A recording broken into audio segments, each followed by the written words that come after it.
You've been on my mind since I woke up today. Os aseguro que no vais a salir defraudados de esta charla con lo que vais o vamos a vivir.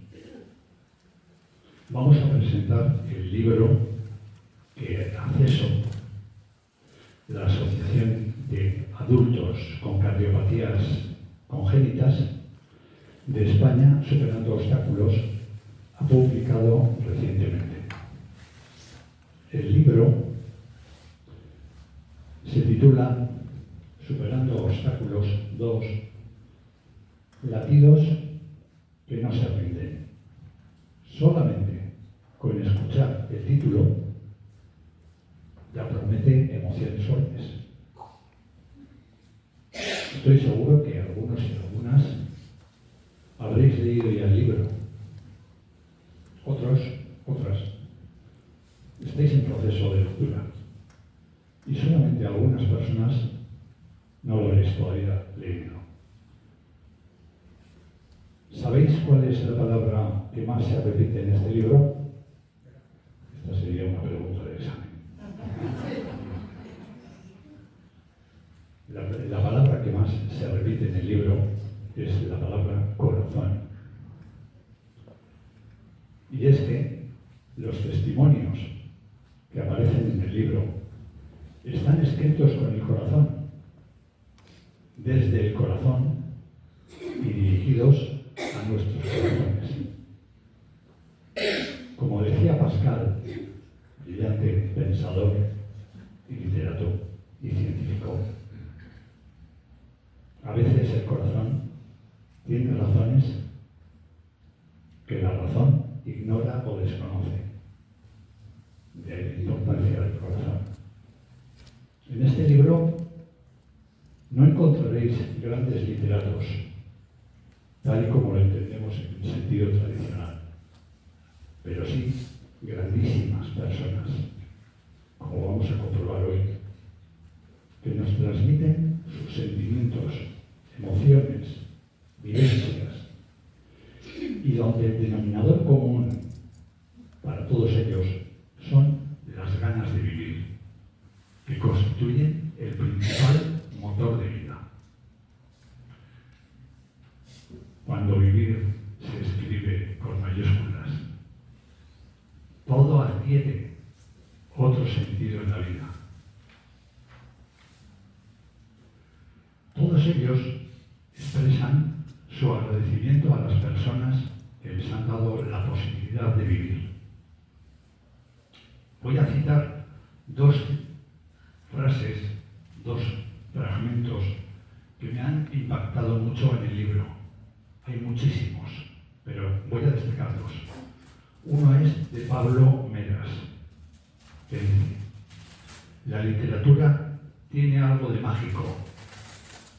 Es una terapia para quien escribe y una valiosa enseñanza para quien la lee. A través de estas páginas seguís demostrando que sois los autores de vuestra propia historia. Pablo Meras. Y otra también que me ha impactado mucho, de Laura Charamelli, que dice: muchas veces pensamos que la vida nos pone muchos obstáculos, cuando en realidad las únicas barreras que tenemos son las que nos ponemos nosotros mismos. Qué gran verdad. Hoy, aquí, tenemos a profesionales de la medicina que nos van a exponer parte de sus conocimientos para compartirlos con todos y todas nosotros y nosotras. Así como personas que han confeccionado parte del libro. Ellos son los verdaderos protagonistas de la charla de hoy. Les vamos a dar las gracias y un aplauso de bienvenida para ellos.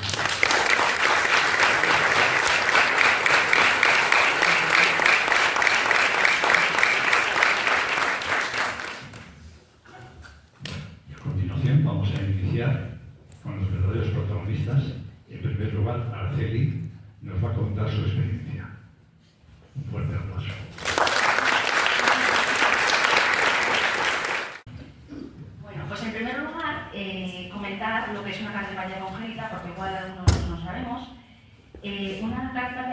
persona es una alteración en la estructura y en el funcionamiento del corazón. Y es una cardiopatía con la que nacemos. El origen suele ser que en la etapa en la que se forma el embrión, pues se produce ahí una alteración y nacemos con esa pequeña característica. Eso es. Entonces, según el tipo de cardiopatía congénita con la que nazcamos, pues tenemos una vida más o menos difícil. Hay cardiopatías que son muy fastidiosas, muy importantes y dificultan más la vida, otras son más leves y casi no se notan, unas son muy evidentes porque se nos notan en la cara, otras no. Entonces, bueno, pues cada uno lo que le toca tiene sus propios obstáculos. Por eso siempre, bueno, en nuestros libros ponemos superando obstáculos, porque es lo que hacemos. Y luego, aparte de nuestra cardiopatía, pues tenemos que hacer frente a lo que nos toque, el resto de enfermedades, como cualquier persona. Nos hacemos mayores y también tenemos nuestros achaques, pues la cardiopatía más todo lo que toque. Bueno, dicho esto, a nivel particular, pues a ver, yo nací con una cardiopatía congénita que consiste en un defecto en la arteria aorta, tenía una coartación de la aorta que operada ya, y un defecto en la válvula aórtica. Entonces, de niña, con 7 años me operaron por primera vez y me arreglaron esa coartación de aorta, y con 11 años me arreglaron la válvula aórtica. Bueno, pues después de eso, pues pasé un montón de años estable. Sí, es verdad que pues no podía hacer el mismo deporte que hacían mis compañeros y mis amigos, me cansaba más, pero bueno, más o menos una vida normal, una infancia, una adolescencia más o menos normal. Y bueno, yo era adulta, pues me casé aquí con este chico, que está por aquí, que luego hablará, y tuvimos 2 hijos, tenemos 2 hijos, de 20 y 18 años. Por supuesto, antes de cada embarazo, siempre con consentimiento de los cardiólogos y todo bien. Entonces, el primer embarazo fue muy bien, y en el segundo ya yo me notaba más cansada y más así, menos mejor. Pero bueno, al final pues parece que iba todo bien, nació la niña, y a la semana de nacer ella me puse yo así, pasuchilla. Empecé a tener una insuficiencia cardíaca y tal, y me miraron y bueno, pues resulta que esa válvula aórtica que no habían arreglado de niña, pues había deteriorado un montón. Y había que operar enseguida. Entonces, al mes de nacer la chavala, pues me operaron. Entonces, pues bueno, pues fue una época así un poco durilla, entre primero el nacimiento y luego me costó bastante la recuperación, tanto física como mental. Porque claro, estas cosas no solo son cosas físicas, sino que nos afecta a los cardiópatas, bueno, a cualquiera que tenga una enfermedad, pero hay que vivir el día a día y pues igual estamos con ansiedad o yo qué sé, tenemos épocas mejores y peores. En este momento me encuentro estable, pero como las cardiopatías congénitas pueden ser un poco puñeteras y evolucionan a peor, pues ahora tengo la válvula mitral tocada y tengo una insuficiencia moderada severa, controlada, pero sé que voy a tener que someterme a una cuarta operación. No sabemos cuándo, ojalá sea dentro de muchos años, pero bueno, lo que pasa es que ya con la experiencia de la edad y tal, pues ya creo que lo llevaré mejor que la anterior. Bueno, entonces, volviendo al tema del libro y al de la asociación, cuando tuve esa operación de cuando nació la niña, yo empecé a sentir con más intensidad la necesidad de conocer gente, otras personas como yo que tuvieran también una cardiopatía, pues para compartir estas cosas de la vida. Y entonces empecé a meterme en las redes sociales a saco. Entonces empecé a conocer gente con la que simplemente pues whatsappeábamos o bueno, andábamos en redes. Y poco a poco fui conociendo a otra gente, conocí a Manu, que está aquí, que es miembro también de la Junta de Acceso, que su labor principal en esta vida es juntarnos a los que tenemos una cardiopatía de toda España, o incluso de fuera, y conocernos y compartir nuestras cosas. Y luego conocí también a 2 chicas, Sonia y Moca, que tenían la ilusión también, como Manu, de conectarnos y de hacernos, de conocernos. Y empezaron a organizar quedadas en Madrid. Y yo me apunté la primera, en 2018, y me apunté allí allí me fui. Luego hubo varias más, pero esa para mí fue súper especial, pues porque era la primera vez que conocía a otras personas más o menos de mi edad y con una patología similar. Y ahí aprendí que existen un montón de cardiopatías congénitas diferentes, que luego todos somos diferentes y aunque tengamos la misma, lo vivimos de forma diferente, o sea, somos cada uno únicos. La cardiopatía de cada uno es única y cada uno la llevamos de una manera. Bueno, y otra cosa que aprendí con esas personas y luego con la asociación es lo importante que es la salud mental y emocional de cada uno. Para todo el mundo es importante, pero en el caso nuestro de cardiopatías, pues también. Y bueno, como has dicho al principio que has leído lo de Pablo Meras, es súper importante el tema de la escritura. Por eso tenemos este segundo libro. O sea, yo mi historia la cuento en el primero, pero nos parece que escribir tu historia nos ayuda a nosotros, es súper terapéutico escribir y compartirlo con los demás, y pensamos que al lector, tenga o no tenga una cardiopatía congénita, pues también algo le puede quedar. Al final es bueno, maravilloso. Y bueno, y ya para acabar, pues un poco en el libro, si lo habéis leído lo vais a leer, pues contamos o cuentan compañeros con cardiopatías congénitas un poco su experiencia, con más detalles. Luego colabora también, tenemos algunos poemas de un poeta de Guadalajara que se llama Vicente Orayo, que colabora con nosotros siempre con su arte. Algunas personas que son familiares o amigos de cardiópatas también colaboran en el libro. Por ejemplo, pues Diego, bueno, luego os contará, que ha escrito un texto y algunos poemas también. Y luego, pues dos médicos, que son Pablo Meras, que nos ha escrito un texto al final precioso, y el prólogo que lo ha escrito Ángela Roca.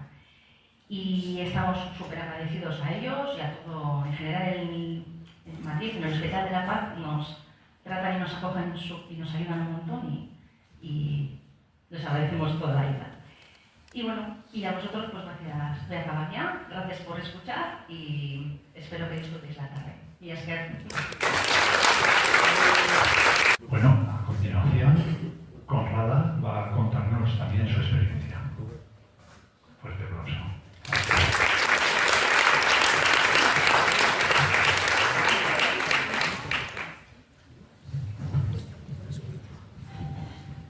Buenas tardes, me llamo Conrada, tengo 49 años, soy de Albacete y nací con una cardiopatía congénita llamada tetralogía de Fallot.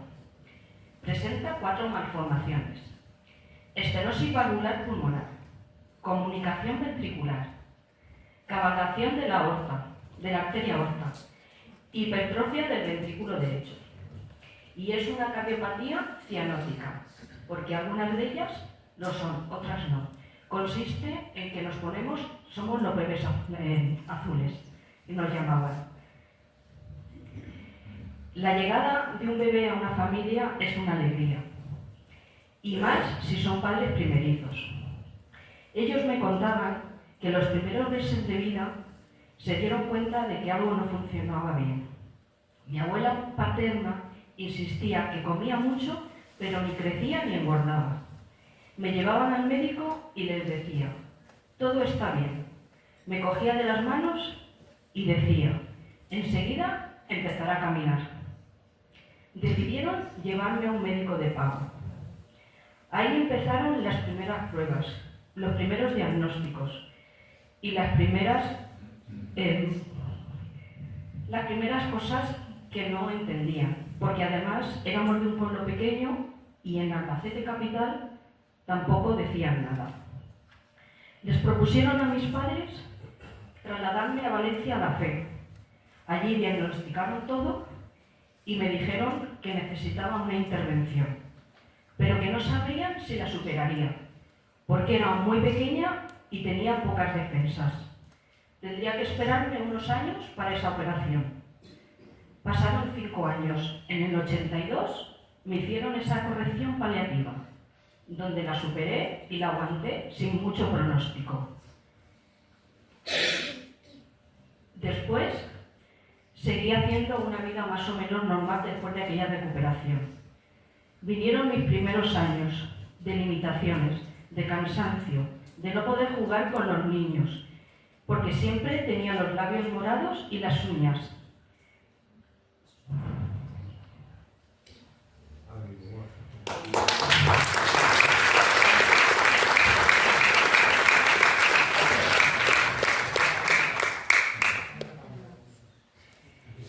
Después de aquella cirugía mi vida volvió un poco a la normalidad. Podía volver a jugar. Volví al colegio. Seguían pasando mis revisiones. La adolescencia y la juventud fue transcurriendo con normalidad, como los chicos y chicas de mi edad. Fiestas con amigos, viajes. Me incorporé a la vida laboral.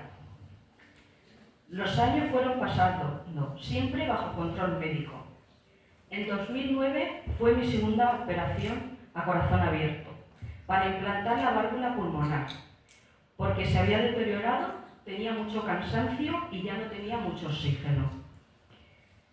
En ese momento me la hicieron en el Hospital de La Paz, que me derivaron desde Albacete, porque allí no hay servicio. Donde poco tiempo después de esa cirugía tuve que ingresar en mi hospital de referencia porque se me destruía el hígado. No encontraban el porqué, donde estuve 3 meses ingresada al límite de la muerte. Propusieron hasta el trasplante a mis familiares, sobre todo se lo dijeron a mi marido y a mis hermanos. Todo aquello pasó a los 6-7 meses de haberme casado. 3 meses en el hospital ingresada. Me dieron el alta, hasta el día de hoy sigo estable. Mi hígado se ha ido regenerando poco a poco, con mucha medicación y mucho esfuerzo.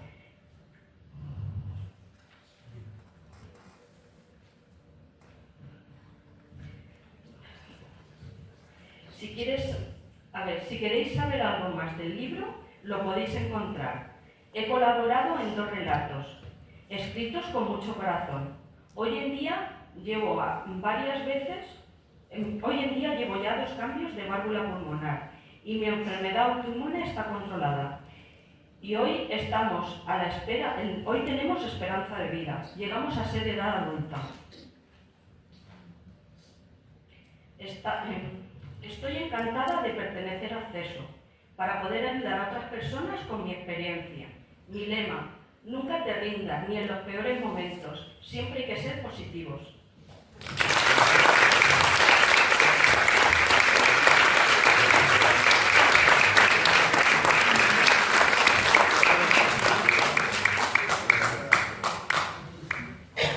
Bueno, y a continuación, en este primer bloque, lo va a cerrar Diego, que nos va a contar también su experiencia. Un aplauso para él.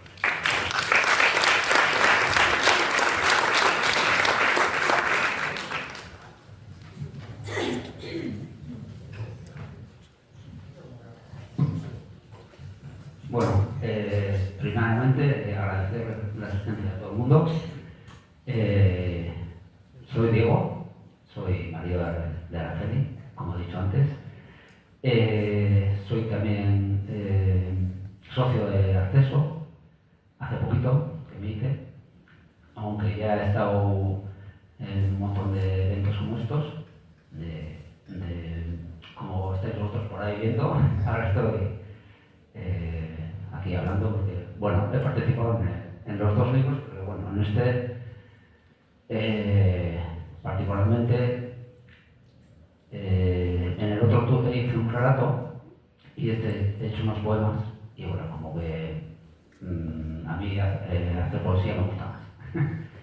Antes he escuchado algo de daños colaterales, yo me siento un poco cardiópata colateral, pues como acompañante, ¿no? Yo aquí vengo como acompañante, escribo como acompañante de alguien que bueno, es cardiópata y bueno, va a servir un poco de apoyo y demás.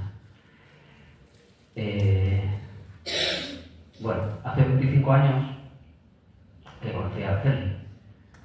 Y bueno, pues los tonteos de cuando empiezas a salir con una persona y tal. Y no sé si en la tercera o cuarta cita me dice, mira, me enseñó la cicatriz y estoy operada del corazón y tengo... Y yo decía, bueno. Y bueno, y seguimos con lo que teníamos entonces, que era, bueno, tontear y salir y no le di muchas vueltas. Claro, en esos 25 años hasta aquí han pasado un montón de cosas muy buenas, sobre todo, pero sí que ha habido situaciones difíciles, obstáculos como dicen los libros, y el propio nombre de acceso que vamos superando poco a poco. Yo creo que como acompañante, particularmente yo, me veo con tres cometidos o tres cosas que puedo hacer para, no sé, llevar una vida normal y, bueno, como todo el mundo, vamos. Uno sería acompañar y ayudar, me lo que haga falta, sobre todo acompañar, que es muy importante. La otra sería normalizar, porque la tendencia yo creo que siempre es, nos pasa esto y, ay, ¿qué pasa, no? Y sí que se puede, o sea, normalizar, no sé, me parece algo esencial, porque es una vida como otra cualquiera, como el que tiene una celiaquía, o como el que tiene algo en el riñón, como, sí, el corazón. Es como muy alarmante. Nos pasa el corazón y dice eso. Pero bueno, el que tiene una celiaquía también tela. O sea, al final normalizar. Y la tercera, no sobreproteger. Porque todo lo que estamos con alguien que tiene, bueno, en este caso una cardiopatía, pues yo qué sé, vas al monte y los demás, oye, ¿qué tal vas? Oye, ¿qué? Y siempre caemos en la tentación de, o nos vamos de fiesta y, ya llevas 3 cervezas, ¿no? Entonces, intentar siempre cortarme y no sobreproteger. Bueno, no sé si alguno más se siente así, pero sí que el intento ha sido bueno. En estos 25 años sigo con el tema de darle un poco de normalidad al asunto. Y bueno, en cuanto a lo de escribir, yo he escrito desde pequeño. Entonces, cuando supe que se iba a hacer los libros, sobre todo el primero, pues ahí que fui. Digo, pues ya a mí me gustaría. Y ahí, en el primero escribí un relato comparando o haciendo una similitud entre nuestro camino que ha sido estos 25 años y el primer viaje que hicimos, que fue el Camino de Santiago, donde nos pasa de todo. Entonces, pues bueno, un poquito el camino, darle un poco la similitud al tema. En este segundo he escrito un relato y 4 poemas. En el relato, supongo que cualquiera que tenga un familiar que es cardiópata sabrá que en las salas de espera se lo pasan muy mal. Ellos lo pasan peor, desde luego, pero se pasa bastante mal. Y yo, en ese relato, en clave de más o menos de humor, planteé lo que me decían los enfermeros que pasaban por allí, y me decían, siéntate, que esto va para algo, está bien, está controlada. Yo, cuando me explicaron luego que me hacía una cardiovisión y lo que suponía, encima tenía la sala enfrente, y cuando le hicieron la cardiovisión, la luz se encendió. Y digo, uff, cuando lo veo salir de allí, digo, y bien, ok, ya respiras. Entonces, relato un poco esa experiencia. Y luego los 4 poemas les he dado un toque de humor, porque a veces la gente piensa que el humor banaliza las situaciones difíciles. Yo creo que las humaniza. Entonces, le he dado un pelín de un toque de humor a los poemas, y ahora, si me permitís, voy a leer 2. Uno de ellos está en ese clave de humor, y el otro es la experiencia de cómo se duerme con alguien que tiene una válvula mecánica. Entonces, puedo buscar,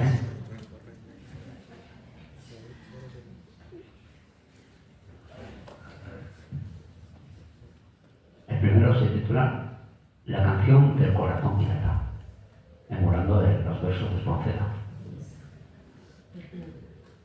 Con 10 cañones por válvula, pulso el brío a toda vela. No trota ligero, sino vuela, mi azorado corazón. Incontrolable y obstinado, no para de dar la lata, que desbocado se explaya este músculo pirata. Con 120 latidos, y eso estando en reposo, te noto como cabalgas raudo y veloz cual raposo.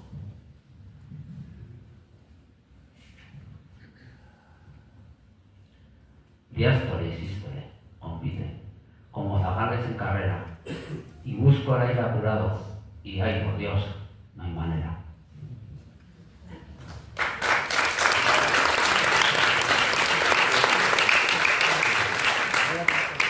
Y este segundo,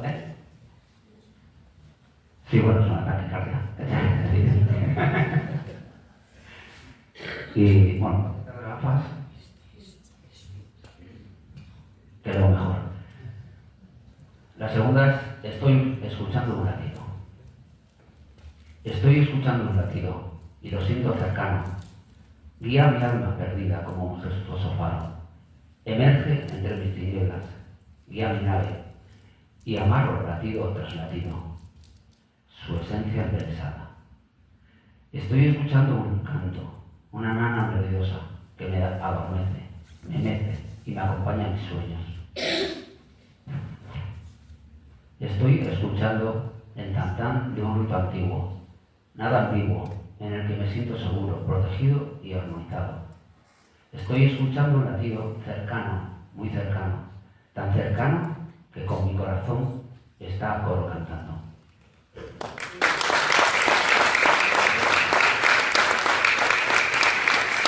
Bueno, pues esta ha sido mi pequeña intervención. Animo a todo el mundo a adquirir y a leer el libro, porque es una maravilla. Los testimonios son, aparte de mis poemas, que son un poco horribles, los testimonios son fabulosos. Muchas gracias.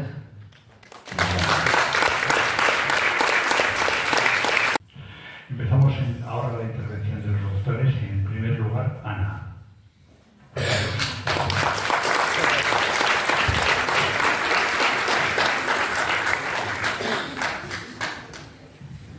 Creo que funciona, se me oye, yo suelo hablar bajito, es importante. Bueno, muchas gracias por esta oportunidad de estar aquí, especialmente con Víctor, que pocas cosas emocionan más, ¿no? Una convocatoria de Víctor, y además aquí decimos las capitales congénitas que todos somos familia, porque nos tratamos tantos años y nos queremos mucho, pero yo además que con mi familia incluso. Y aquí, pues, casi mi pueblo, ¿no? Porque me he criado muchos meses de mi vida, muchos años en Entonces, quiero decir que este libro es un regalo, que sepáis un gran regalo, porque plasma los sentimientos y la vida como la ven las personas que tienen una cardiopatía congénita, y es algo que no se tiene mucho la oportunidad de hacer. Nosotros los médicos, bueno, todas las personas que trabajamos, ¿no? en el otro lado del paciente, ¿no? o con el paciente, vemos que presentimos lo que pasa por el otro lado, pero no queremos verlo y no queremos poner mucho en manifiesto. pero al ponerlo aquí nos hace entenderles, nos hace aprender muchísimo y nos hace querer mejor la vida. Tengo que decir aquí a Araceli y Córdoba, permitirme que... ¿qué pasa? Ya lo estropearon. ¿Te puedo pasar de allí o de aquí? A ver, ¿quieres el dueño del mando a distancia? Mira, la anterior, digo que la película y familiares me preguntáis qué nombre a Víctor, porque Víctor es, un hombre extraordinario, porque ha tenido una vida muy complicada desde el punto de vista cardiológico y todo ha sido valentía y positividad ante los 1000 obstáculos que han surgido en su patología cardíaca, que indudablemente influyen en cada cosa, ¿no? de su vida personal y familiar. Y ha sido todo comprensión y generosidad con las personas que tratábamos con él y estoy segura que con todas las personas que conviven con él, ¿no? Que necesitaba la familia, pues también por la suerte de contar con él cerca y todos los que de alguna manera tenían relación con él. La faceta esta de escritor ya es la bomba, ya es la bomba que sabe todo lo que puede dar de sí. Por supuesto, y lo digo porque nos unen tantos años que tenía que pensar aquí, estás en tu pueblo y además te has hecho la convocatoria y quería decírtelo también en público. El corazón no quiero enrollar mucho desde el punto de vista médico porque ya lo ha dicho Araceli con nada, bueno, es una patata que tiene 4 cámaras, con 4 válvulas, con vasos que le llegan con la sangre, que le impulsan los pulmones a través de una arteria pulmonar, vuelve oxigenada y sale por la aorta que la reparte llena de oxígeno por bien. Decir una cardiopatía congénita, que es algo que se desarrolla en la fetalia, se ha dicho, porque si os quería añadir es que el espectro es amplísimo y que no es un nombre, con ese nombre queremos abarcar una gran cantidad de situaciones que ya hace unos años, en una conferencia de Bethesda, pues se decidió desde el punto de vista práctico clasificarlas como de complejidad simples, moderadas y elevadas. La mayoría son simples, afortunadamente, quiere decir que tienen una fácil corrección, que a veces pueden ser atendidas en centros en los que no hay una experiencia específica de cardiopatía congénita. Las de complejidad moderada son aproximadamente una tercera parte y las de complejidad alta, en este caso de Víctor, es hasta una cuarta parte de ellas. ¿Qué quiere decir? Anterior. No voy a leeros la siguiente. Esto de sí. Bueno, la simple, no os voy a leer la lista larga, son muchas, os sonará la comunicación interauricular, pero vamos a pasar a la siguiente. Las de complejidad moderada, dale otra vez, por favor, coartación y falota. Hay aquí 2 personas que han contado su experiencia y las de alta complejidad y estos 2 grupos, moderada y elevada, son las que, como antes comentábamos, requieren mucho más específicamente la asistencia en centros terciarios. Complejidad alta es, por ejemplo, muchas de las cardiopatías tienen, ¿vale? Que es el caso de Víctor, ¿no? Vamos a ver siguiente. Ya no os cuento este rollo, pero sabéis que el espectro es amplísimo, pero lo que sí es cierto es que el paciente con cardiopatía congénita, esas familias y muchas veces los médicos se enfrentan ante un horizonte muy nebuloso, muy incierto, ¿no? Y que a veces todo parece que pende de un hilo, todo parece que se va a romper y que estás al borde del abismo permanentemente con cada cosa que te pasa. Esto es así. ¿Qué esperanza de vida realmente tienen los cardiopatías congénitas? Anterior. No, lo siguiente. Esto es un boicot. Lo siguiente. No, lo siguiente. La esperanza de vida del conjunto de cardiopatías congénitas, de todas ellas entre moderadas y alta, no es hoy día, es hace ya unos cuantos años en nuestro hospital, es muy alta, supera los 75 años de vida. Y bueno, pero esto es la media de todas las cardiopatías congénitas. Pero es la mía, ¿no? Y dándole nombres a cada uno. Pues cuando ponemos un nombre a cada una de ellas, pues en la siguiente, por favor, resulta que veis que la esperanza de vida de cardiopatías simples y con moderada complejidad ya se eleva casi a la media, a las expectativas o esperanza de vida de la población general. Y las cardiopatías más complejas en los últimos años ya están elevándose exponencialmente a las alcanzar prácticamente los 70 años el último grupo, con lo cual la esperanza de vida realmente es alta. Siguiente. ¿Pero qué supone esto? Bueno, pues para el médico supone una avalancha, para el cardiólogo general supone una avalancha de pacientes con cardiopatía congénita, de las que no se tiene tanta experiencia en una consulta de cardiología general y que hay que asumirlas, ¿no? Ahora veremos qué pasa con cómo se asumen en cardiología los pacientes con cardiopatías congénitas. Y para el paciente, pues para el paciente cada evento de la vida, y suceden muchos, porque no está exenta de aventuras, es un auténtico tsunami, ¿no? Cada nuevo procedimiento, nueva intervención, pasa lo siguiente. Por eso, esa incertidumbre, ¿no? Indudablemente existe, y por parte del corazón, fundamentalmente, lo que ocurre es que hay una falsa percepción, ¿no? En los familiares cuando se dice operada, corregida, coartación resuelta. Eso es así en parte porque la cardiopatía congénita da la lata de alguna manera toda la vida. Hay lesiones residuales, hay lesiones que no se ocurren consecuencia de la cirugía, otras que no se han podido corregir en la primera intervención, otras ni siquiera se pueden corregir o paliar, y está la propia evolución de la cardiopatía. Siempre es una decisión individualizada, aquí más que en ninguna otra enfermedad. No hay dos pacientes iguales, en mi libro alcanza referencia, y por eso las cuestiones son muy abiertas para médicos y para el paciente. Siguiente. Y no solo es el corazón está sufriendo, el corazón tiene problemas, pero el resto de los órganos, fundamentalmente el riñón, pero también el hígado, también el pulmón, sufren las consecuencias del fallo de bomba, ¿no? Y en todo ese conjunto, hasta lo siguiente, ocurre que las expectativas a veces cada vez se centran en un órgano, la cosa se va complicando. Bueno, vamos a pasar así a lo práctico. ¿Cuántos somos? ¿Cuántas cardiopatías congénitas en España? Pues es la malformación congénita más frecuente, supone el 1% de los pacientes, de los habitantes.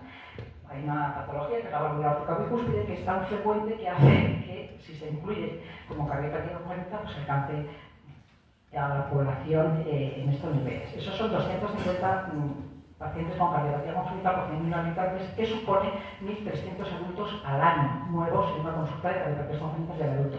Por lo tanto, los centros de asistencia se han incrementado muchísimo, ¿no?, en los últimos años, pero claro, hay muchos niveles de centros de asistencia, y este es un punto que, claro, a los pacientes les importa mucho. Siguiente. ¿Qué es un centro de asistencia? Bueno, un centro de asistencia de nivel terciario es una estructura básicamente multidisciplinaria, en que obligatoriamente tienen que haber cardiólogos y cirujanos, pediátricos y adultos, que centrándose en la atención al paciente con la puerta de entrada, que es la cardiología clínica, ya sea consulta, hospitalización o urgencias, pues coordinan todo lo que venga indicado para tratamiento y diagnóstico, ¿no?, ya sea unidad de arritmias, cateterismos, radiología, cirugía, etcétera, con el apoyo de muchas otras especialidades, por lo tanto, por aquello de estructura multidisciplinaria, ¿no?, ya sean especialidades médicas, neumología, nefrología, neurología, etcétera, incluso obstetricia y ginecología para la atención de los embarazos de alto riesgo en pacientes cardiópatas. Siguiente. Anterior. Siguiente. ¿Dónde están estos centros? Bueno, pues debido a la cantidad de pacientes con necesidades muy específicas de atención, el Ministerio de Sanidad a nivel nacional, pues, para determinadas patologías, incluidas las congénitas, determina el nombre de CESUR, Centro Sanitario y Unidad de Referencia. Entonces, en la última designación, que ha sido en 2023, pues veis que con los puntos rojos están designados los que son unidades de referencia nacional, ¿no?, para cardiopatía congénita del adulto. Entonces preguntan, ¿dónde? Es que me mandan aquí, me mandan allí, me mandan al otro lado, vuelvo a casa, no me admiten en mi centro de referencia o en el otro.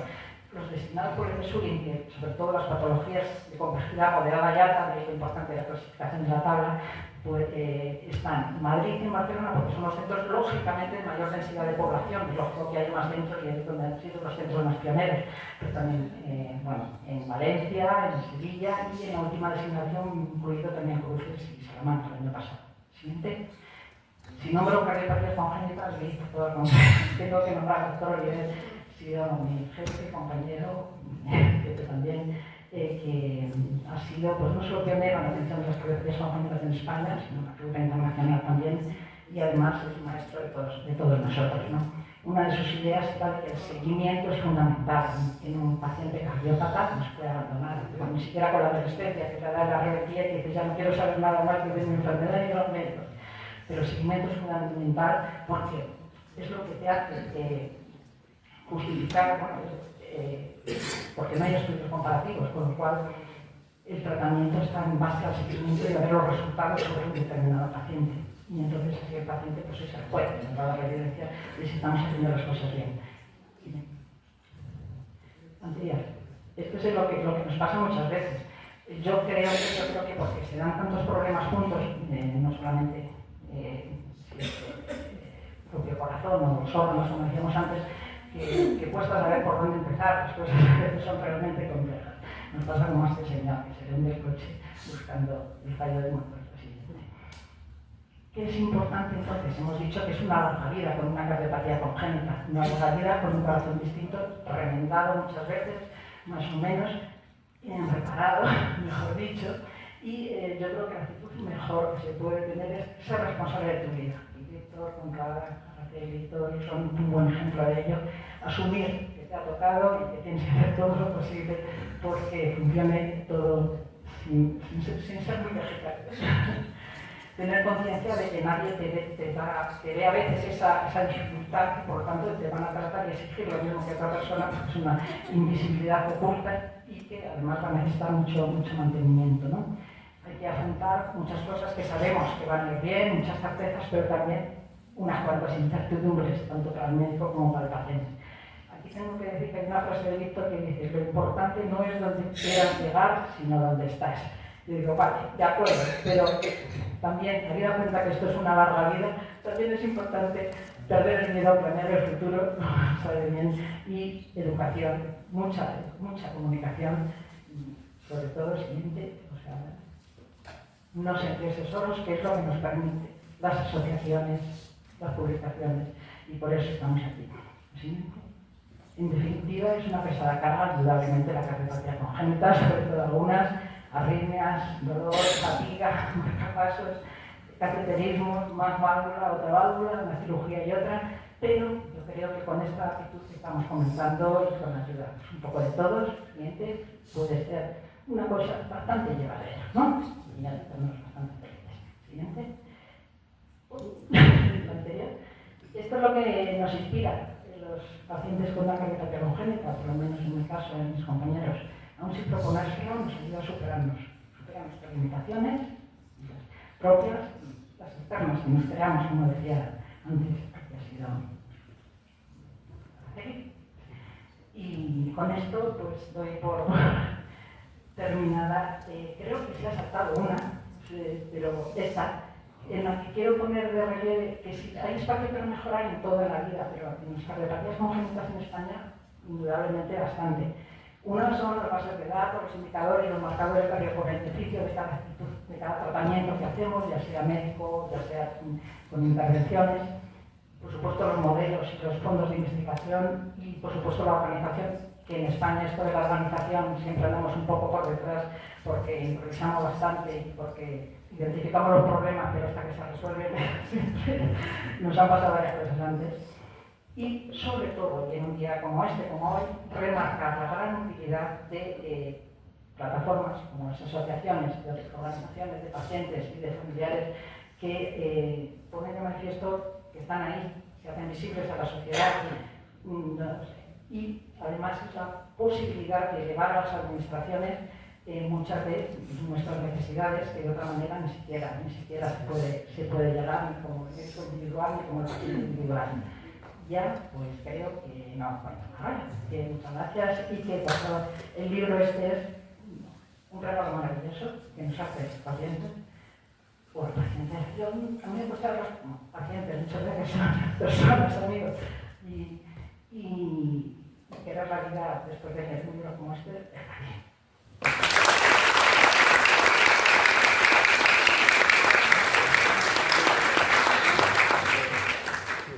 Muchas gracias, Ana.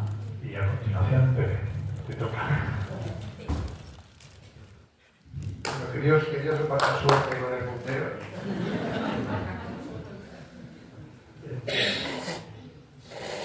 Hay otra quiero presentarme, y es que cuando Víctor me encargó este tema, me encargó un tema muy concreto, entonces me he ceñido a ese tema. Con lo que pido disculpas para los que me quede corto, que serán algunos, y pido disculpas para los que digan, pero tío, ¿de qué está hablando? Me han encargado que os comente mi experiencia al presentar el libro, agradeciendo de entrada a los organizadores que han encontrado conmigo, que en las cardiopatías suprarenales del asunto, ¿qué papel juegan los sistemas de estimulación del corazón? Los que no hayan pasado encima de la mesa hay algunos ejemplos que pueden ser divertidos, entre otras cosas están primeros aparatos puestos en agua de estimulación, y me voy a ceñir sobre todo a los... mira, pasa también aquí. Bueno, a los marcapasos, desfibriladores y otros chismes que empleamos los cardiólogos para que un corazón que tiene problemas del ritmo se pueda corregir y proteger al paciente. Recordar que el corazón es un aparato que tiene una estructura en la parte alta, que es el que marca el comienzo de los latidos, se llama nodo sinusal, y lo que hace es producir el estímulo, como en los coches el encendido eléctrico, que luego va a desencadenar el que el motor funcione. Controla también la velocidad, es decir, cuando nos ponemos nerviosos o hacemos deporte, este centro se entera y hace que el corazón vaya más deprisa o más despacio, dependiendo de las necesidades.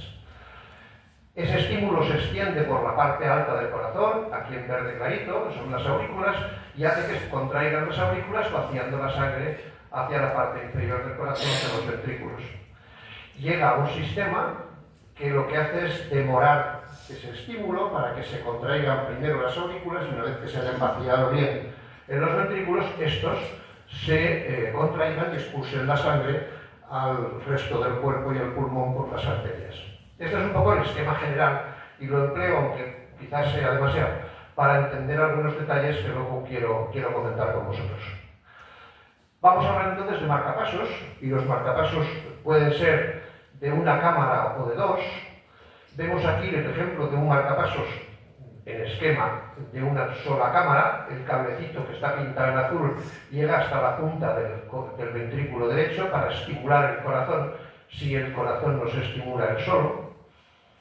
Puede ser también de doble cámara, es decir, que tenga un primer cable en la aurícula y otro en el ventrículo.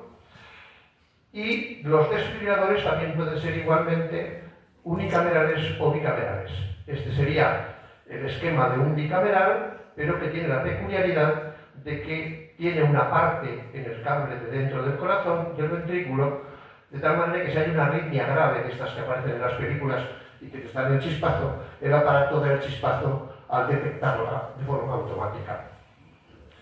Hay también otros aparatos que son los que estimulan para tratamiento de la insuficiencia cardíaca, que se llaman resincronizadores.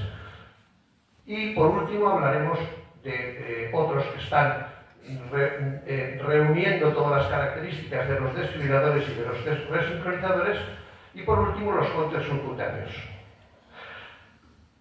Si sobrevivís a todo esto, os hablaré también un poco de cómo se hace el seguimiento. Intentaré que sobreviváis.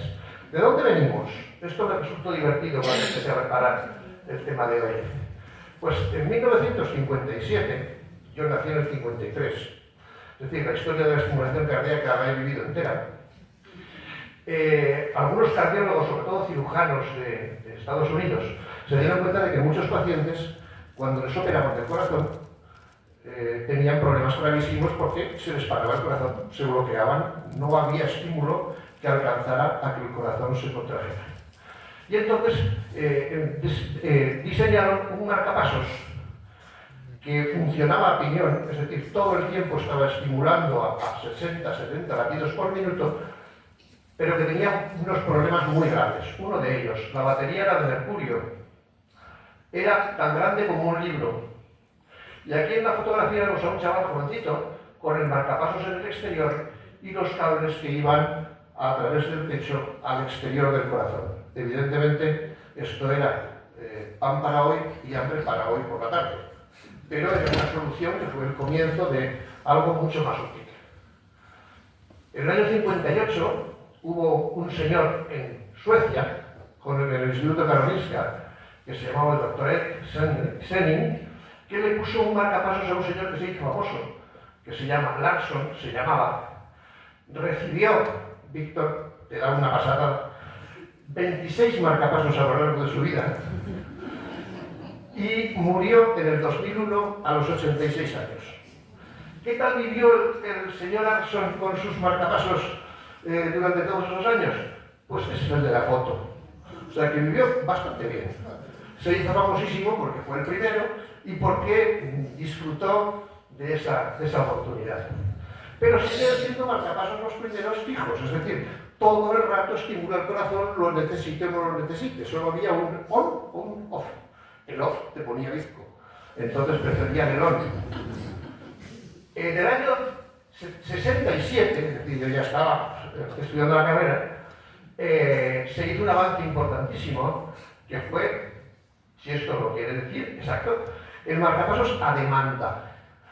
Es un concepto del propio aparato que hace que si el corazón late solo, yo me inhibo, y si el corazón falla y no late, yo le provoco el latido. Eso ya todos los marcapasos actuales desde esa época lo llevan, pero fue un grandísimo avance en el sistema de estimulación del corazón y por eso lo resalto. Estando yo ya en Vitoria, como cardiólogo, el doctor Miroski, en Estados Unidos, él es de origen israelita, inventó el desfibrilador, que sobre el marcapasos lo que hace es detectar una taquicardia muy grave y poder dar esa descarga que figuraba en el esquema que hemos visto antes y cortar una arritmia de ese tipo. Y por último, en el año 96, el doctor Casó implantó el primer resincronizador, que es un concepto diferente y que sirve para mejorar la fuerza de bombeo del corazón de determinados pacientes que están en insuficiencia cardíaca. Todo esto es aplicable a determinadas cardiopatías congénitas y el subgrupo de cardiópatas con cardiopatías congénitas son más susceptibles de tener este tipo de complicaciones.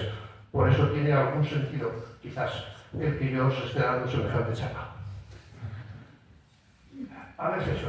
Sí.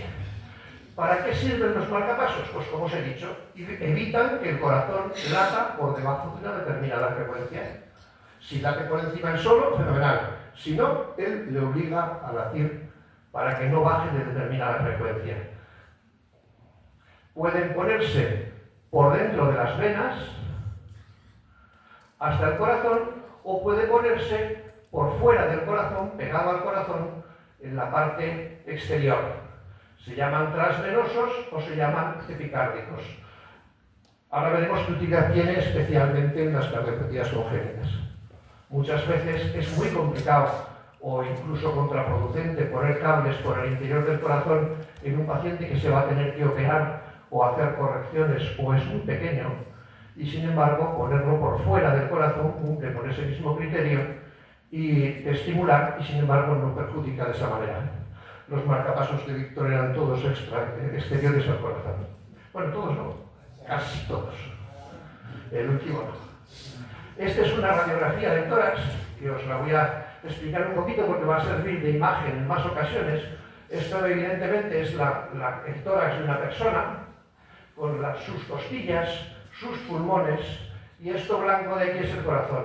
Está operado del corazón porque tiene estos alambritos que son el cierre del esternón que se tiene que hacer en estas personas.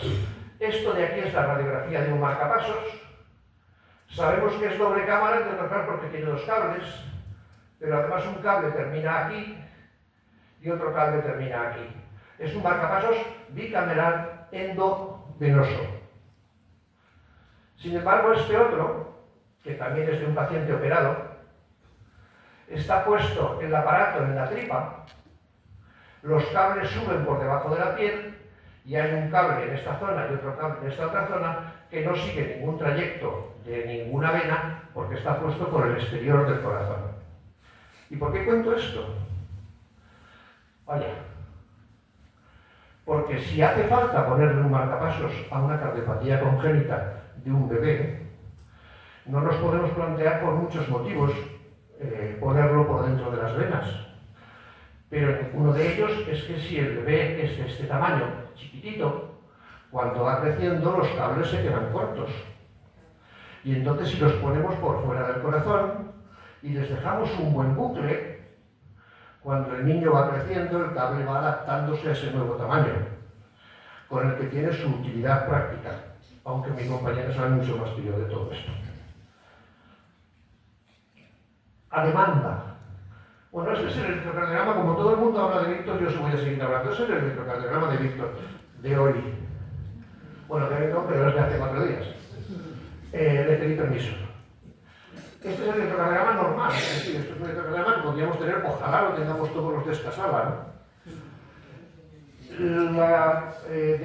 La demanda es porque aquí no sale nada que parezca un marcapasos, porque está funcionando el corazón solo bien. Sin embargo, aquí, que sigue siendo del mismo caballero, las espigas estas que salen delante de las ondas que demuestran la contracción del corazón es la justificación de que el marcapasos da un estímulo eléctrico. El electrocardiograma lo saca como esa espiga. O sea que aquí estamos viendo un electrocardiograma de una persona con marcapasos funcionando y provocando los latidos, y en esta, sin embargo, de la misma persona, el marcapasos no sale porque sale solo. ¿Para qué sirven los desfibriladores? Controlan las taquicardias de los ventrículos cuando superan determinada frecuencia. Ya veremos luego cómo.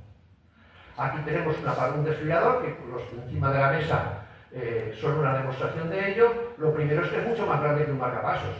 Y lo segundo es que si nos fijamos en los cables, llega un momento en el que tiene una cosa mucho más densa. Esto es una superficie metálica que es desde donde da la descarga. Me he quedado sin pilas.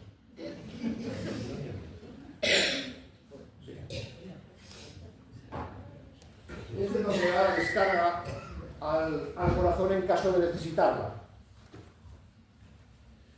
Volvemos a lo mismo. ¿Qué pasa si le tengo que poner un desfibrilador a una cardiopatía congénita cuando es pequeñito? No se lo podemos poner endovenoso, por el mismo motivo que antes y porque además estas espirales son muy agresivas. Se pegan mucho a las paredes de los vasos y del corazón, y además de eso volveríamos a tener el grave problema de que va creciendo el corazón del niño y no los cables. Aquí tenemos el implante de un desfibrilador en un niño chiquitito, operado, con los tubos todavía puestos, y vemos que la espiral se ha puesto en el exterior del corazón para que si necesita la descarga la pueda dar. Esto es un ejemplo que voy a saltarme. Se trata únicamente de que estos puntos de aquí es como ver una arritmia en el desfibrilador. Estos puntos de aquí hacen pensar que el corazón está latiendo a unos 60 latidos por minuto, de repente se pone mucho más rápido, el desfibrilador lo ve, produce una descarga de 22 julios, que es lo que hace que se corte la arritmia. Vemos aquí en los latidos normales del corazón la taquicardia, y llega un momento en el que se produce la descarga automáticamente del desfibrilador y vuelve al ritmo normal. Aquí vemos con más detalle esa arritmia quitada por una descarga de 22 puntos. Esto el paciente lo nota, es como si le dieran un puñetazo en el pecho. Si está dormido muchas veces no se entera. Si está despierto y se marea por la propia arritmia muchas veces no se entera. Pero si no, se entera. O sea que una de las cosas que hay que hacer es explicarle a esos pacientes que enhorabuena te han dado un golpe, porque si no te habrías puesto muy malo, pero que no les llame la atención como algo perjudicial, sino como realmente el funcionamiento del aparato que les ha ayudado en esas circunstancias.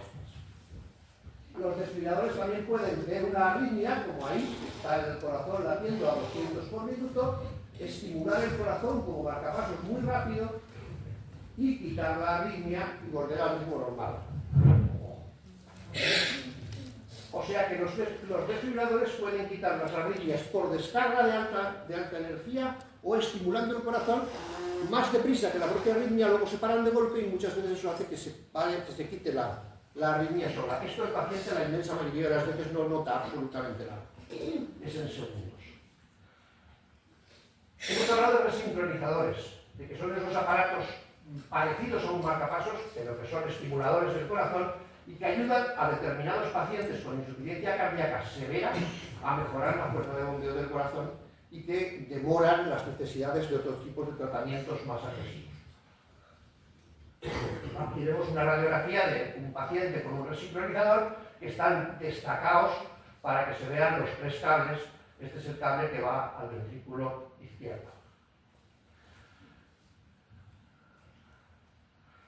¿Y qué es el Holter subcutáneo? El Holter subcutáneo no es ningún aparato que estimule el corazón, es un aparato que nos meten debajo de la piel y que es capaz de detectar durante 4 años cómo es el ritmo del corazón, y si tú le has dicho que avísame si date más de espacio de 40, si hace una pausa de más de 5 segundos o si va más deprisa de 150, lo graba, lo manda por la noche desde la mesilla del paciente por Bluetooth al hospital y a la mañana siguiente el grupo de arritmias, fundamentalmente el grupo de enfermería en este caso, por lo menos en nuestro hospital, lo revisa y avisa al paciente de que ha tenido tal arritmia y se toma las medidas oportunas para que no corra ningún riesgo.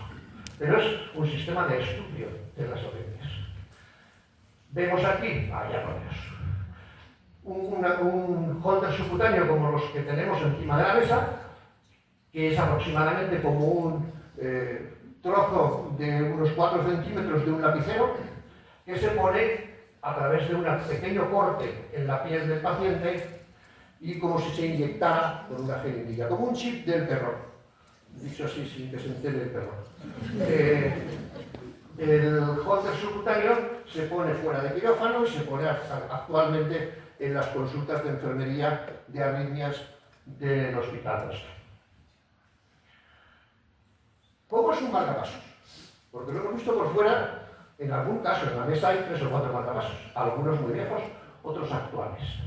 Bueno, pues un marcapasos, si lo vemos a rayos X, se ve que tiene una zona así plana, que es la pila, una zona de circuitos y una zona en donde se enchufan los cables.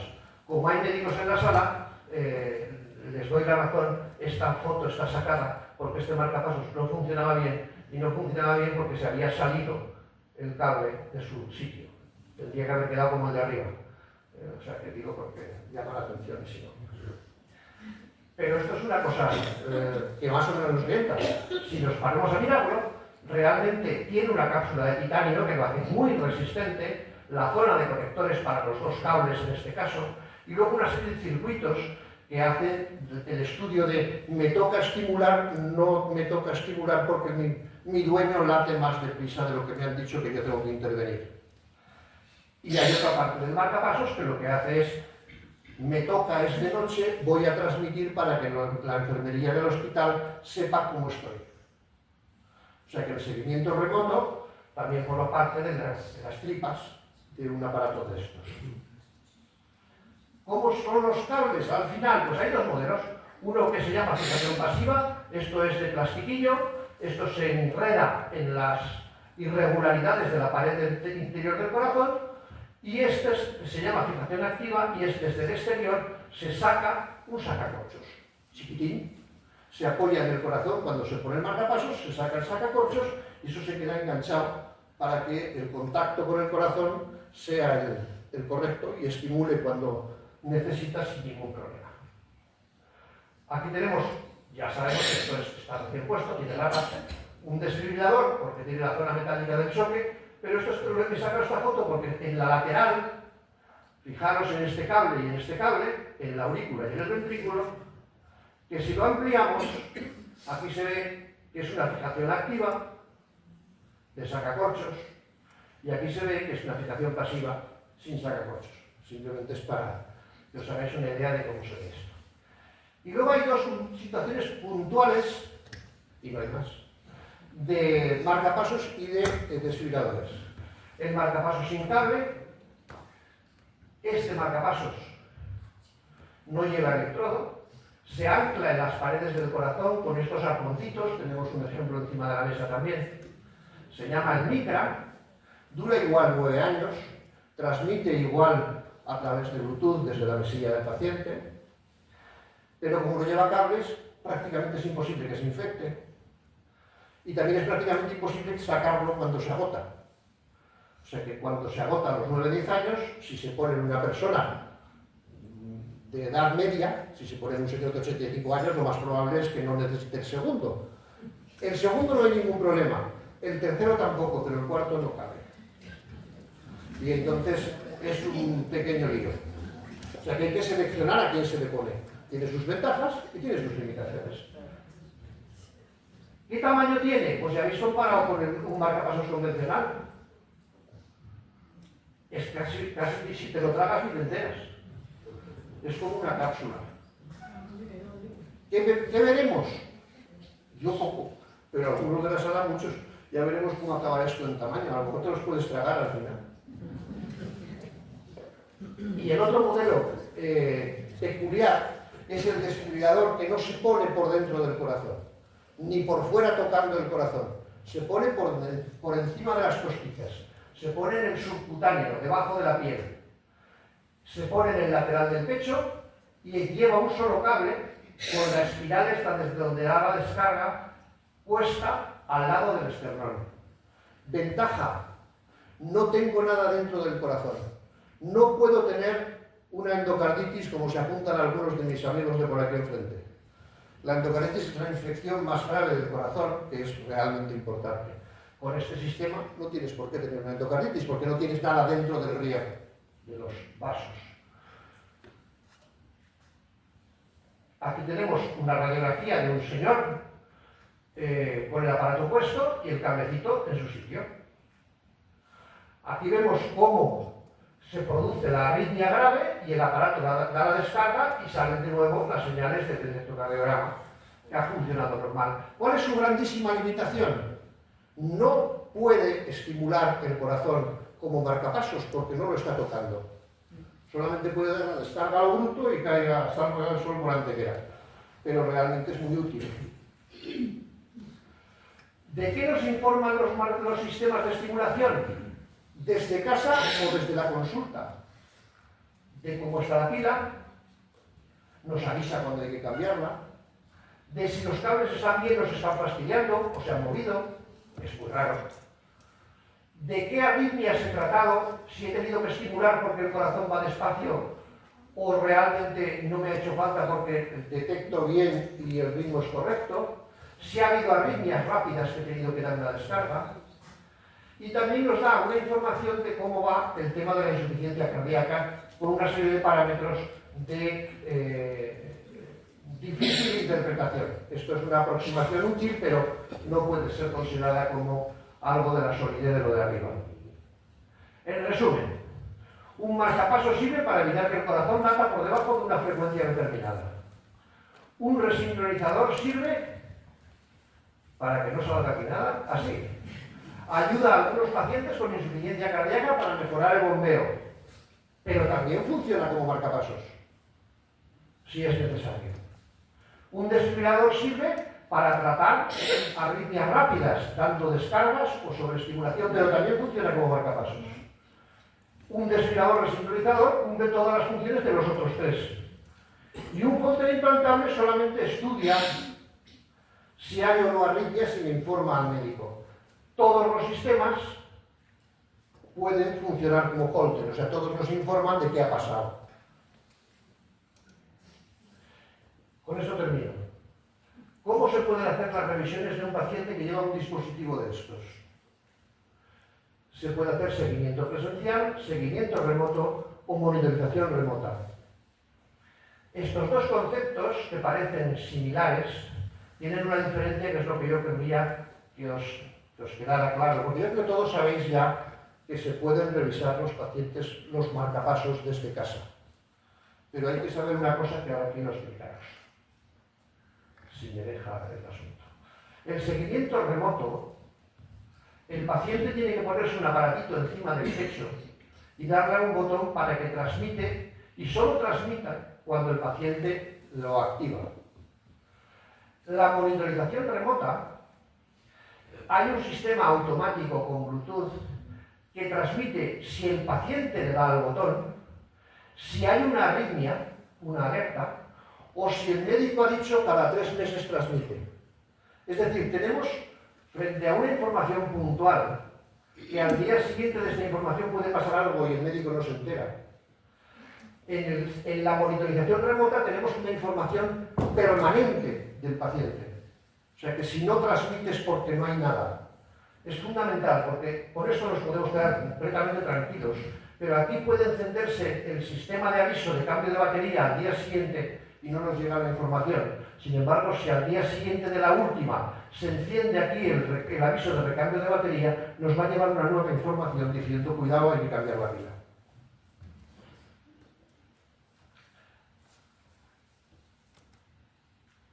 Con perdón. Hay una cosa importante. ¿Por qué he hecho esta salvedad? Porque está demostrado que la monitorización, es decir, el seguimiento permanente desde el exterior del hospital de los pacientes con estimulación, predice la aparición de muerte, de ingreso o de insuficiencia cardíaca e ingreso. Es decir, no informa y es una curiosidad. Fíjate qué curioso. No, es que el paciente que tiene este sistema activo en un hospital que se hace este seguimiento vive más, tiene menos insuficiencia cardíaca y se muere más tarde.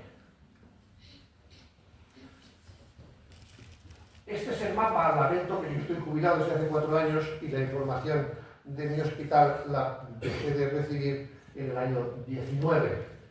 Entonces tenemos la información hasta el año 18, tengo la información hasta el año 18 y no he molestado a mis compañeros para actualizarla.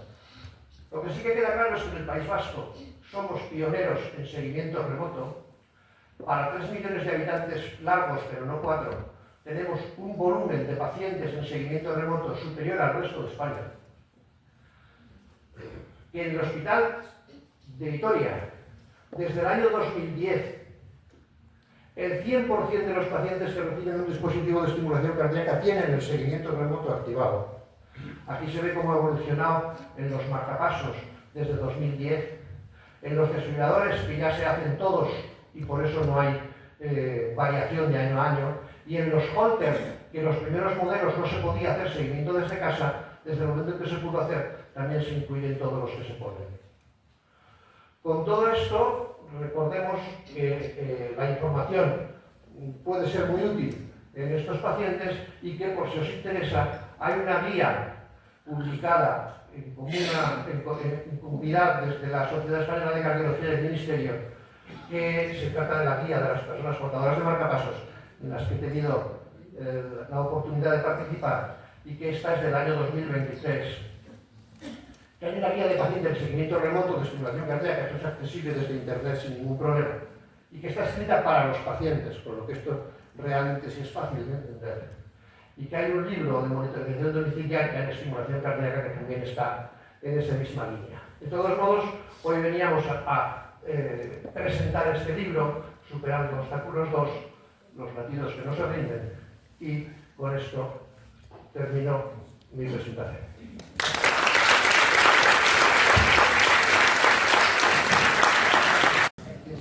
Y ahora vamos a finalizar este bloque con la actuación y la información de Blanca.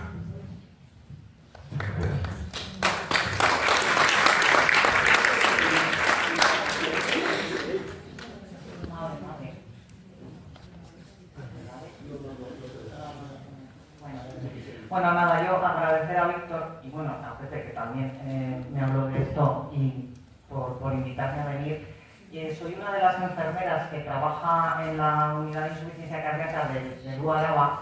Aquí están otras de mis compañeras y bueno, pues se trata un poquito de hablar de lo que significa vivir con insuficiencia cardíaca, que como ustedes podrán imaginar no solo afecta a personas con cardiopatía congénita, afecta a muchas más personas con otro tipo de cardiopatías. A ver si conseguimos...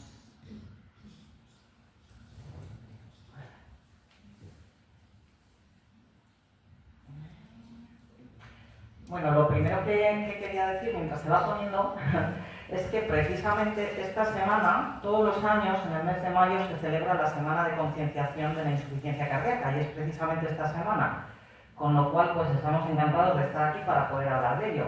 De hecho, mañana, el 9 de mayo de cada año, se celebra a nivel mundial el Día de la Insuficiencia Cardíaca, para que ustedes ya lo sepan. Como les iba diciendo, en España, en nuestro país, hay casi 800.000 personas que están afectadas de esta enfermedad y supone unas 20.500 muertes al año, o sea, no estamos hablando de un problema menor. Bueno, ¿qué es la insuficiencia cardíaca? La insuficiencia cardíaca, digamos que cuando existe una cardiopatía en el corazón, sea congénita, sea un infarto, sea una valvulopatía, lo que se produce es que el corazón llega un momento en el que es incapaz de bombear sangre de forma adecuada y por lo tanto, como la bomba de nuestro cuerpo que es, pues no puede enviar el oxígeno y nutrientes que nuestro cuerpo necesita. Para que ustedes se hagan una idea, este es un corazón normal, fíjense en la masa muscular y el tamaño de cavidades, estas puertecitas o válvulas se abren y se cierran para que la sangre vaya siempre en el sentido que debe de ir. Cuando el médico habla de un ventrículo dilatado, hablamos de este corazón. Ven ustedes la masa muscular, está adelgazada y el tamaño de la cavidad. Ocurre otra cosa, como en una puerta, cuando la puerta se dilata, esa puerta no hace un encaje como debe de hacer un sellado eficaz. Y nuestra compañera ha hablado de una hipertrofia. Una hipertrofia de ventrículo es esto, una masa muscular muy agrandada que produce una rigidez que lo que hace es que cuando la sangre intenta llenar ese ventrículo no es capaz de albergar y aumenta muchísimo la presión dentro del sistema. Pueden ocurrir otras cosas, que el corazón tenga que hacer mucho esfuerzo para pasar la sangre, si la válvula está estenosada, obstruida, pero esto es lo que puede ocurrir en el corazón. ¿Y qué van a aparecer? Van a aparecer unos signos y síntomas que vamos a intentar explicar por qué son. Si ustedes piensan que el corazón es una bomba y el sistema de venas y arterias de nuestro cuerpo es un circuito cerrado, pues piensen en un circuito de tuberías, ¿no? Si el corazón no puede enviar sangre, si esa bomba no puede enviar agua a todos los sitios, pues a las zonas más distales evidentemente no va a llegar. Con lo cual, lo que primero va a notar una persona es ese cansancio, debilidad, sobre todo cuando intenta hacer esfuerzos. Y puede notar también mareos o sensación de no pensar con cierta claridad. Como el cuerpo es sabio, pues intenta poner en marcha unos mecanismos compensadores, ¿no? Si yo quiero que la bomba llegue ese agua a todos los sitios, pues voy a ponerla a trabajar más caña.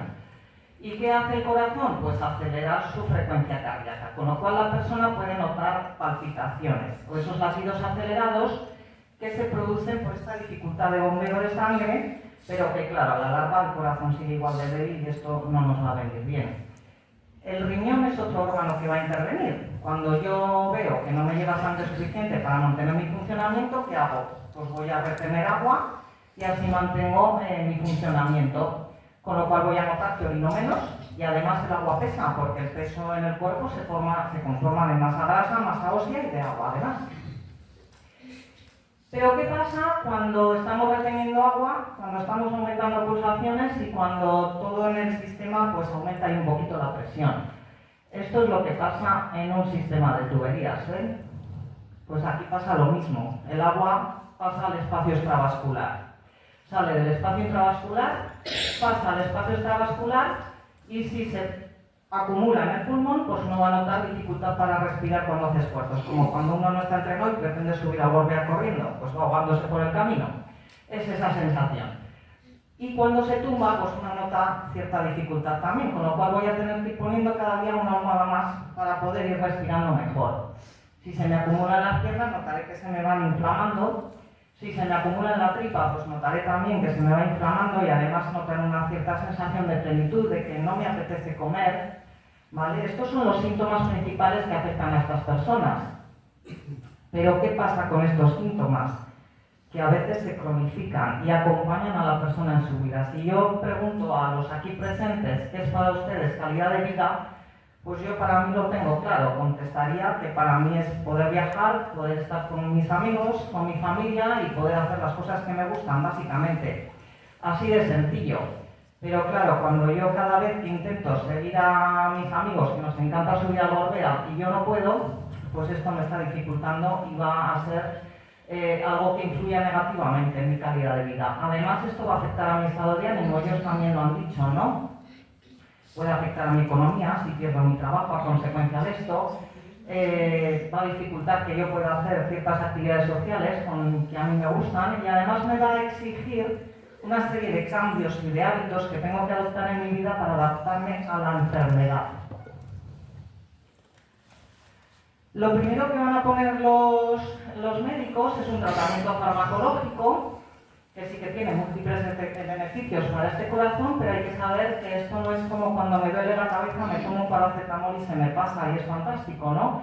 A veces los síntomas pueden tardar unos meses en ir mejorando e incluso uno tiene que tener paciencia para saber si ese tratamiento ha sido efectivo para su corazón y hay que ir esperando y esperando a ver qué pasa. Y además aparece otra cosa, que son los efectos secundarios, que a veces son transitorios pero son molestos. Y otras veces hacen que tengamos que reducir los fármacos porque aparecen hipotensión arterial, bradicardias y uno puede sentir de repente mareos, malestar, sudoración, etcétera, etcétera. ¿Qué pasa con ello? Pues que empiezan las dificultades. Empiezan las dificultades porque yo tomo decisiones para mi vida en función de lo que creo que es bueno para mí, ¿no? Primero puede aparecer que yo no tenga rutina de tomar, soy una persona joven o trabajo a turnos, no lo sé, y puede olvidárseme, puede no haber comprendido bien las cosas, pero otras veces las personas toman decisiones de dejar los tratamientos. ¿Por qué? Pues porque por miedo a experimentar efectos secundarios, imagínense usted si toma pastillas para orinar y producen cierta urgencia miccional durante las primeras horas y yo tengo que montar en un autobús, ¿no? A veces no se desconocen o no se conocen bien los efectos beneficiosos o uno no percibe que esto sea muy útil para mí. Todo ello, unido a que a veces aparecen ciertas cosas en nuestra vida, ¿no? Uno se divorcia, uno se le fallece un ser querido y bueno, pues tiene menos ganas de cuidarse, digamos, ¿no? Todo ello pues puede hacer que surjan problemas. Son tratamientos crónicos, son para toda la vida y son muchos fármacos. Y una de las cosas que también hacemos los sanitarios, las enfermeras, los médicos, es el acompañamiento y la ayuda para que las personas pues tomen las mejores decisiones para su propia salud. Con lo cual, depende de cuál valoremos que es el problema, pues hay que ir abordando todas estas cuestiones en cada consulta, claro. Otra de las cosas que pedimos a las personas es que adopten una serie de rutinas, pero esto no es tan sencillo como, bueno, me voy a pesar todos los días y así detecto si retengo o no retengo líquidos, ¿no? Hay que tomarse la tensión, hay que aprender a tomarse el pulso para detectar posibles arritmias, si uno es diabético se tiene que tomar la glucosa, pero aparece la siguiente etapa, que es que no solo lo tengo que anotar, es que también tengo que saberlo interpretar, saber si eso es normal, no es normal y saber qué tengo que hacer. Esto lo tengo que hacer solo, como todos los pacientes crónicos, aunque tenga cierta ayuda, ¿no? No soy muy habilidosa con... Vale. También pedimos a las personas pues, que adopten ciertos hábitos que no son nada fáciles, como ustedes van a ver. Y uno es pues la restricción de líquidos que bebemos. ¿Y cómo entiende uno que tiene restringido beber agua?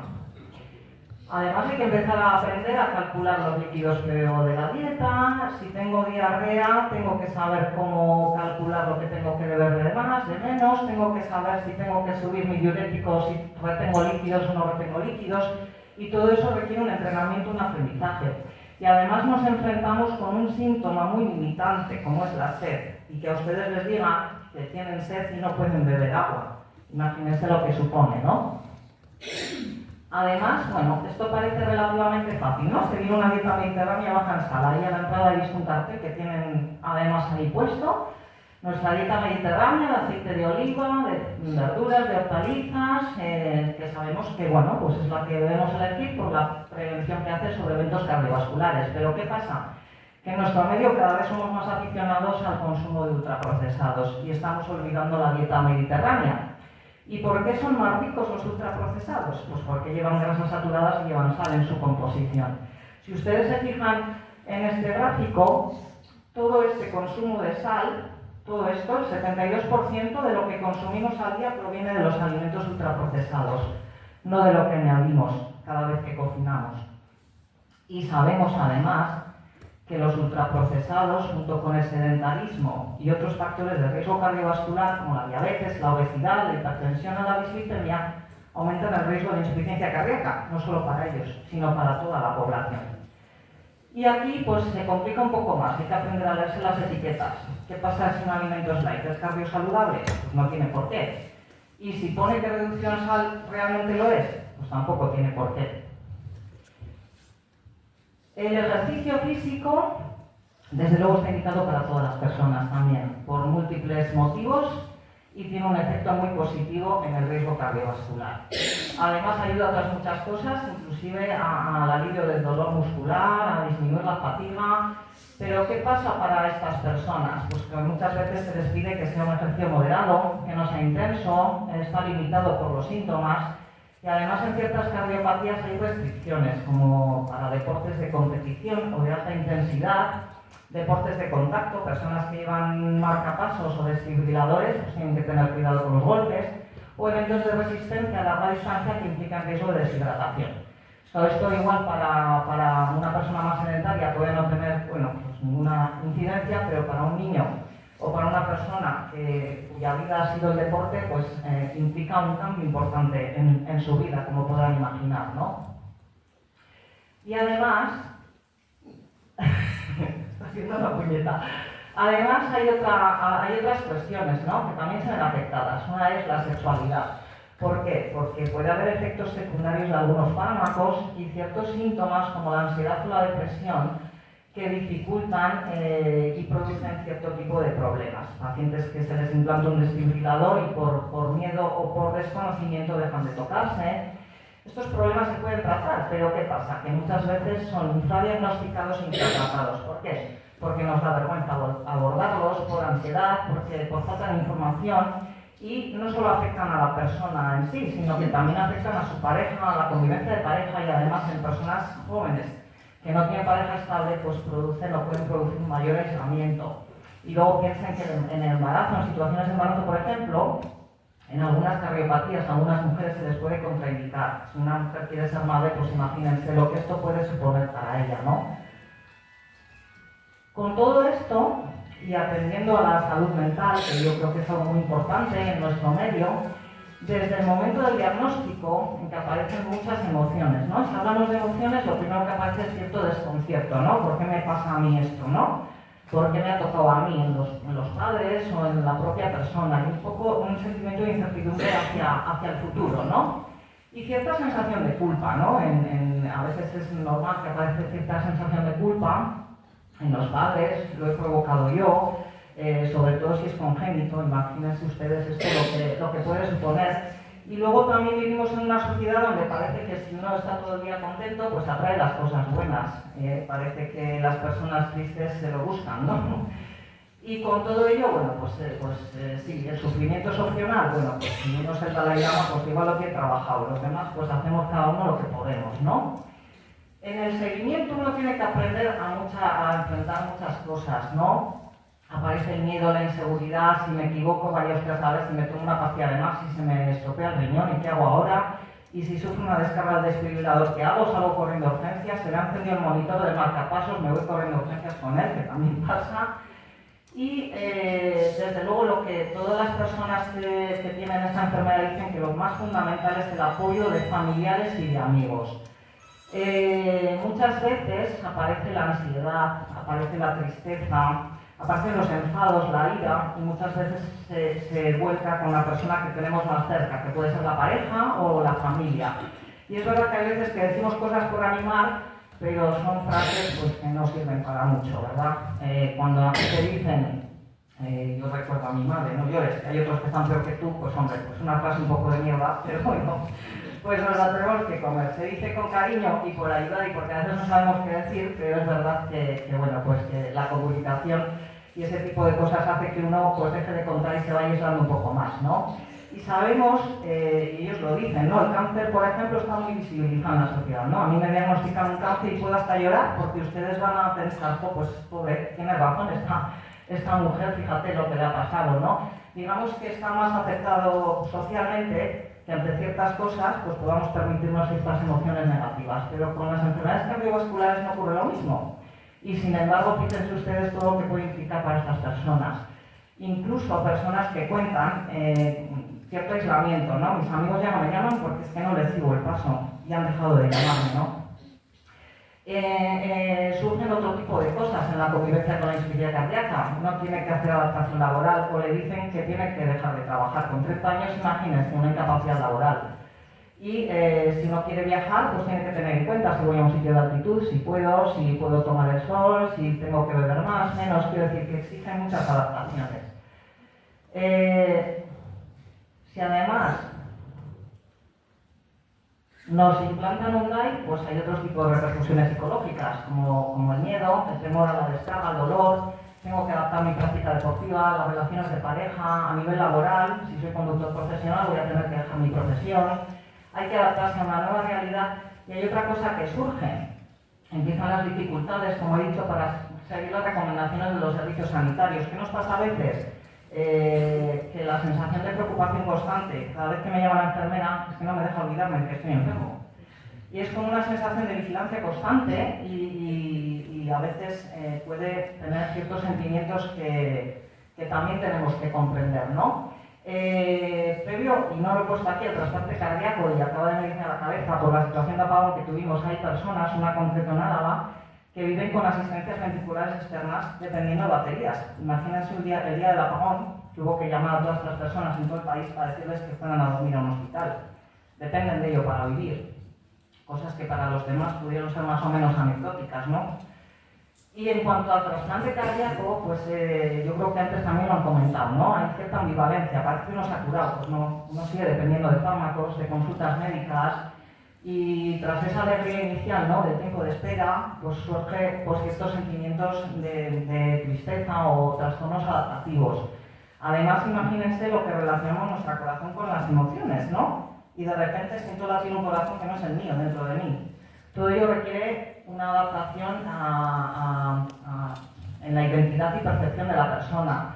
Nos enfrentamos a nuevas complicaciones, ahora tomo otro tipo de fármacos, a una serie de cambios, y también nos enfrentamos a una serie de cambios a nivel social o de roles, ¿no? ¿Cuáles son las claves del éxito? Pues las claves del éxito, desde luego, son la voluntad de sobrevivir que tienen todas estas personas, y la actitud positiva y la capacidad de resistencia ante cualquier evento. Y en algo que trabajamos muchísimo, los sanitarios, las enfermeras, los médicos, en estas enfermedades crónicas, es que la persona aprenda a creer, sobre todo en su propia autoeficacia, para poder autogestionar su vida y su enfermedad, ¿no? Y en esto pues es fundamental el acompañamiento. Por tanto, tenemos estos ejemplos de estas personas que yo creo que merecen toda nuestra admiración, porque no solo abren su corazón y tienen la valentía de poner sus palabras en un libro, sino que yo creo que es una generosidad importante que las pongan para ayudar a otras personas a que no se sientan solas y que se sientan pues más comprendidas, ¿no? Y por ello pues se merecen toda nuestra admiración. Y por último, y antes de dejar paso a Víctor y de darle un aplauso, yo quería aprovechar para ponerles el vídeo, porque como hemos dicho, estamos en la semana de concienciación de la insuficiencia cardíaca, y es el vídeo que la Fundación Española del Corazón y la Sociedad Española de Cardiología han hecho para concienciar sobre esta enfermedad a toda la población en general. Y con el vídeo pues terminamos. Si me lo pones. Gracias.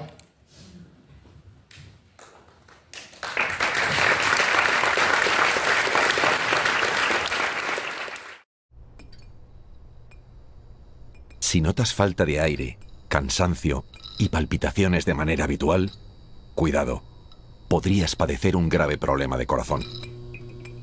Acude pronto a tu médico para diagnosticarlo e iniciar el tratamiento cuanto antes. Tu salud y tu vida están en riesgo.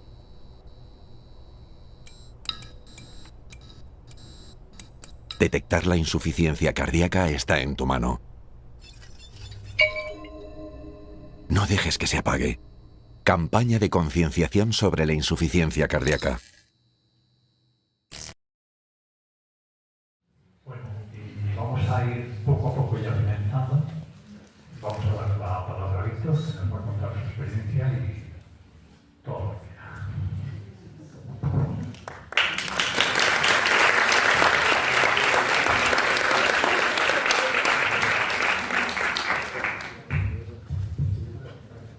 Buenas tardes. Es un privilegio y un orgullo estar aquí en este salón de actos de mi pueblo. Un pueblo que me ha visto nacer, crecer, desarrollarme como persona y como vecino. Y sobre todo me ha cuidado y mimado en los momentos más difíciles de mi vida. Quiero agradecer en primer lugar a la Asociación Acceso, que me ha dado la oportunidad de publicar un trozo de mi historia en este libro tan importante y necesario. Al Ayuntamiento de Iruña de Oca por el involucramiento y buen hacer dándome todas las facilidades para celebrar este acto. A Luis Fer, como un gran profesor y excelente amigo. A Ana, gracias por tu constante acompañamiento, por tu trato hacia mí y a mi familia y por tu dedicación absoluta a las cardiopatías congénitas. A Pepe, siento haberte dado tanta guerra, pero gracias por haberlas luchado y superado, por haberme cuidado tanto y tan bien. A Blanca, por su atención en cada momento. Gracias por aceptar venir a esta presentación. Gracias también a mis compañeros cardiópatas y a sus familias aquí presentes y a los que no han podido venir. Tengo muchísimo que agradecer, pero hoy toca hablar de este libro. Un libro escrito desde nuestros corazones malformados y enfermos que tanta batalla nos dan algunas veces, pero otras nos dan alegrías también, como en el día de hoy. Es increíble todo lo que estamos aprendiendo. Qué importante es visibilizar lo que a veces parece que es invisible. Qué valor toma cualquier enfermedad cuando se muestra, cuando se hace patente. Porque cuando algo no se ve, no significa que no exista. Y eso pasa muchas veces y con muchas enfermedades y patologías. Por eso las personas que nacemos con algún tipo de enfermedad o de malformación estamos predestinados a no tener una vida fácil. Desde que nacemos estamos rodeados de médicos, de enfermeras, de personas que aunque no conozcamos de nada, llega un momento que son nuestra familia. Profesionales que dedican su vida a ayudarnos a que nuestras vidas sean un poco menos duras, a acompañarnos, a cuidarnos definitivamente para poder disfrutarlas de la mejor manera. También es muy necesario estar rodeados de nuestras familias, de nuestras parejas, de nuestros amigos y compañeros de trabajo, porque al final cada persona nos aporta esa pildorita que es tan importante en el día a día de nuestras enfermedades. Por ello estamos aquí, para visibilizar y dar a conocer con testimonios personales, con enseñanzas y con mucho corazón la realidad de nuestras vidas. Vidas muy difíciles a veces, pero satisfactorias la mayoría de ellas. Por eso, hablar, escribir, contar lo que nos sucede, exponer y dar a conocer nuestros temores, nuestros miedos, nuestras preocupaciones y, cómo no, nuestras alegrías y metas conseguidas, hacen posible la edición de estos libros. Libros llenos de historias personales, de experiencias únicas, de pensamientos profundos y sobre todo de esperanza. Esperanza es una de mis palabras favoritas. Esperanza es un resumen de mi vida, porque pocas esperanzas me daban de vida cuando me detectaron mi primer catarro al poco de nacer. Pero mi primera intervención con 5 años fue esperanzadora, y la de mis 12. Y la difícil intervención con 32 años que tanta guerra nos dio, en la cual también tuvimos que echar mano de la esperanza. Y con las diferentes implantaciones y reimplantaciones de los marcapasos, las distintas pruebas y cateterismos, muchos y muy difíciles. Y así podría estar un buen rato, hasta que llegó la oportunidad de ser candidato a un trasplante de corazón. Y aquí la esperanza volvió a poner el cuentakilómetros a cero. Y llegó el trasplante, y está yendo muy bien. Estoy, por decirlo de alguna manera, cada día mejor. Más concienciado de divulgar la importancia de la investigación, de apoyar a la ciencia y sobre todo de concienciar de lo importante que es la donación de órganos. Porque la palabra esperanza, sin todos estos ingredientes, no es suficiente. Por eso os animo a comprar y leer este libro lleno de historias y anécdotas sobre las cardiopatías congénitas, que os aseguro os va a dejar un buen sabor de boca, de espíritu y de alma. Muchas gracias.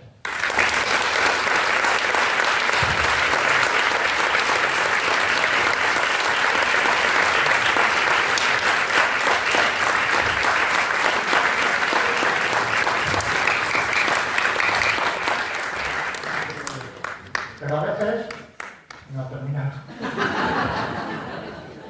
Pero a veces no se consigue el objetivo esperado y aparece la oscuridad, la penumbra y la tristeza por la pérdida de nuestros seres queridos. Un estado incomprensible pero real.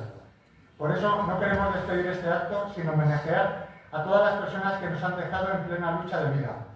Vida en mayúsculas, vida en mayúsculas. Vaya aquí nuestro homenaje a Sonia, a Diana y a Moquiña y a todas las estrellas que nos iluminan desde el cielo. Por ellas, por nosotros.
podan